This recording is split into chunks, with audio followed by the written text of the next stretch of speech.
জুবায়েরপন্থীদের হামলায় সাতপন্থীদের ৫ জন আহত হওয়ার ঘটনায় টঙ্গী পশ্চিম থানায় ৩৪ জনকে শনাক্ত করে মামলা হয়েছে। ১৩ ডিসেম্বর সকালে এ তথ্য জানা যায়। এদিকে মামলা হওয়ার পরই এর প্রতিবাদে বাদ-জুমা জিএমপির ডিসি দক্ষিণ কার্যালয়ের সামনে বিক্ষোভের ডাক দেয় জুবায়েরপন্থীরা। তুরাগ নদীর ২ তীরে দুপক্ষ অবস্থান নিয়ে বিক্ষোভ সমাবেশ ও মিছিল করেন।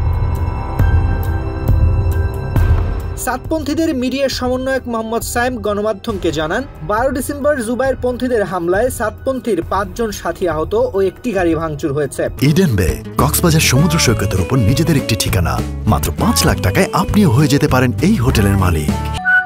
ইডেন বে, আ কনসার্ন অফ ভাইয়া হোটেলস। এ ঘটনায় শিহাবুদ্দিন নামে জুবায়েরপন্থীর এক সাথী বাদী হয়ে টঙ্গী পশ্চিম থানায় ৩৪ জনকে শনাক্ত ও বেশ কয়েকজনকে অজ্ঞাতনামা আসামি উল্লেখ করে একটি মামলা দায়ের করেন। গোপনীয়তার স্বার্থে আসামিদের নাম প্রকাশ করা সম্ভব নয় বলেও জানান তিনি।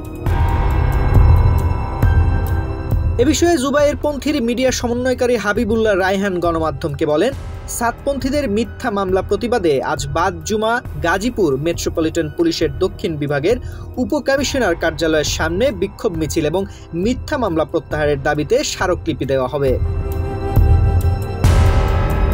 এমন উত্তপ্ত পরিস্থিতিতে ঘটনাকে কেন্দ্র করে বিশ্ব ইজতেমা ময়দানের চারপাশে বাংলাদেশ পুলিশ, এপিবিএন, র্যাব ও বাংলাদেশ সেনাবাহিনীর বিপুল সংখ্যক সদস্য মোতায়েন রয়েছে। টঙ্গী পূর্ব ও পশ্চিম থানার সামনে আইন শৃঙ্খলা বাহিনীর অতিরিক্ত সদস্য মোতায়েন আছে।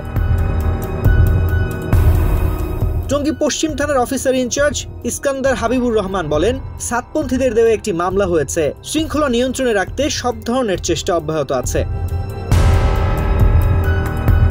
২০২৫ সালে অনুষ্ঠিতব্য বিশ্ব ইজতেমা উপলক্ষে বিবাদমান ২ আয়োজক গ্রুপের মধ্যে বিরোধের এখনো নিষ্পত্তি হয়নি। ইতিমধ্যে সুয়ারের নেজাম তাদের জোর ইজতেমা সম্পন্ন করেছে। আগামী ২০ ডিসেম্বর সাতপন্থীদের জোর ইজতেমা শুরু হওয়ার কথা রয়েছে। এই অবস্থায় জুবায়েরপন্থীরা ময়দান না ছাড়ায় সাতপন্থীরা ময়দানে আসতে পারছে না। এই বিবাদের জেরে ১২ ডিসেম্বর সাতপন্থীদের উপর জুবায়েরপন্থীদের হামলায় সাতপন্থীদের ইজতেমা আয়োজক কমিটির মুরব্বী মাওলানা বশির, মাওলানা আতাউর, রেজা আরিফ, প্রকৌশলী মহিউল্লাহ, হাজি মনির সহ বেশ কয়েকজন আহত হন।